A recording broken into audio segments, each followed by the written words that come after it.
सोचो क़यामत का दिन हो, जन्नत का दरवाज़ा बंद हो और एक आवाज़ आए, रुक जाओ, अभी नहीं खुलेगा।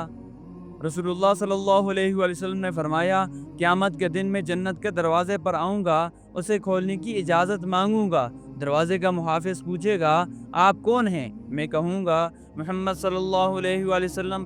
तो वो कहेगा, मुझे यही हुक्म मिला है कि मैं आपसे पहले किसी के लिए दरवाज़ा न खोलूँ। यह वो नबी है जिसके बगैर जन्नत का दरवाज़ा नहीं खुलेगा, और हम उनकी सुन्नत को छोड़कर दुनिया के दरवाज़ों पर दस्तक देते फिरते हैं।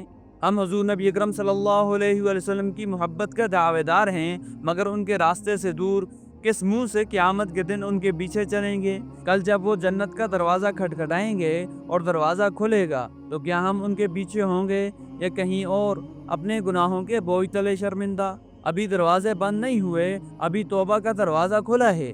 हुज़ूर नबी अकरम सल्लल्लाहु अलैहि वसल्लम की मोहब्बत को सच्चे अमल में बदलो, सुन्नत पर चलो, दिल से दुरूद पढ़ो और वो ज़िंदगी जियो जो हुज़ूर नबी अकरम सल्लल्लाहु अलैहि वसल्लम को तुम्हारे चेहरे पर पहचान दे। कल वो जन्नत का दरवाज़ा खोलेंगे, क्या तुम साथ खड़े होगे?